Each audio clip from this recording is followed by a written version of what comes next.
यह कहानी एक सच्ची घटना पर आधारित है। इसको बनाने का मतलब सिर्फ लोगों तक यह खबर पहुंचाना और जागरूक करना है। अन्यथा मैं और मेरा यूट्यूब चैनल किसी भी अपराध व गलत गतिविधियों का समर्थन नहीं करता है। जानिए क्यों छत्रपति संभाजी महाराज को बचाया नहीं जा सका।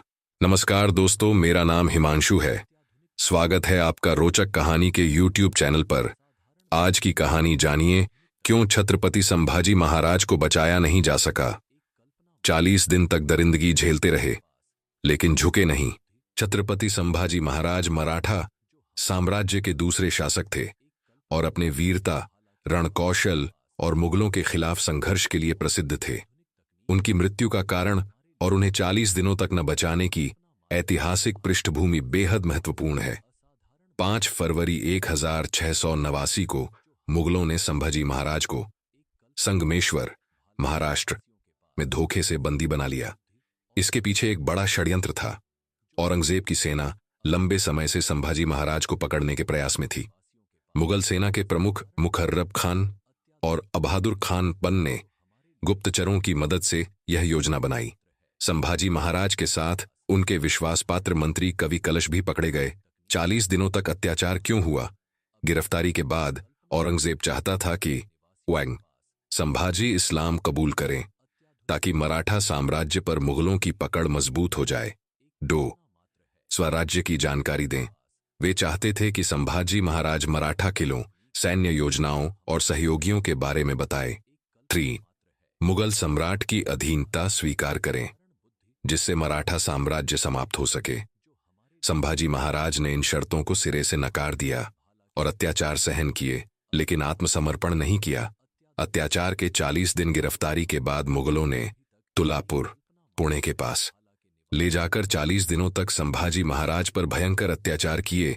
लोहे की गरम सलाखों से जलाया गया, उनकी आंखों में गरम तेल डाला गया, उनके नाखून निकाले गए, जीभ काटी गई, चमड़ी को लोहे की कड़ियों से खींचकर अलग किया गया। इतना सब होने के बावजूद संभाजी महाराज झुके नहीं, टूटे नहीं। वे बार बार हर हर महादेव का उद्घोष करते रहे। बचाने के प्रयास क्यों नहीं हुए? गुप्त स्थान पर रखा गया। मुगलों ने संभाजी महाराज को ऐसी जगह रखा जहां से उन्हें छुड़ाना लगभग असंभव था। 2 मराठा सेना बिखरी हुई थी। प्रमुख मराठा सेना नायक रणनीति बना रहे थे लेकिन उनकी तत्काल सेना तैयार नहीं थी। 3 गद्दारी का प्रभाव। कुछ मराठा सरदारों ने मुगलों का समर्थन किया था जिससे मुगलों को गुप्त सूचनाएं मिल रही थीं। 4 मुगल सेना की ताकत। औरंगजेब ने भारी संख्या में सैनिक तैनात किए थे जिससे कोई बचाव योजना सफल नहीं हो सकी। 40 दिनों के कठोर अत्याचार के बाद औरंगजेब ने उन्हें अमानवीय तरीके से मारने का आदेश दिया। 11 मार्च 1689 को उन्हें सार्वजनिक रूप से तुल्लापुर में गर्दन काटकर मौत के घाट उतार दिया गया। उनके शरीर को नदी में फेंक दिया गया लेकिन गांव के कुछ लोगों ने उनके शरीर को एकत्र कर विधिपूर्वक अंतिम संस्कार किया। संभाजी महाराज की शहादत ने मराठों में प्रतिशोध की ज्वाला जगा दी। राजा राम महाराज ने मराठा सेना को पुनर्गठित किया। गोरिल्ला युद्ध नीति के तहत मराठों ने मुगलों को परेशान करना शुरू कर दिया। 707 में औरंगजेब की मृत्यु के बाद मराठा साम्राज्य और अधिक शक्तिशाली हुआ।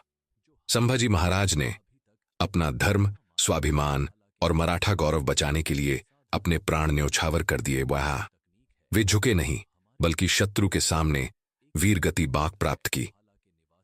40 दिनों तक उन्हें बचाने की कोशिशें इसलिए असफल रहीं क्योंकि मुगलों ने उन्हें कठोर पहरे में रखा था और मराठा सेना तत्काल कोई प्रभावी योजना नहीं बना सकी। संभाजी महाराज की वीरता और बलिदान आज भी भारतीय इतिहास में स्वाभिमान और संघर्ष की मिसाल बने हुए हैं। तो दोस्तों, कैसी थी आज की कहानी? कमेंट करके जरूर बताना। अगर आप रोमांच और रहस्य सच्ची कहानी के प्रेमी हैं तो हमारे चैनल को सब्सक्राइब करें और हमारे साथ इस रोमांचक सफर का हिस्सा बने। सब्सक्राइब करें, बेल आइकन दबाना न भूलें ताकि हर नई कहानी आप तक सबसे पहले पहुंचे। मिलते हैं एक और नई रहस्य कहानी के साथ। जब तक हर हर महादेव।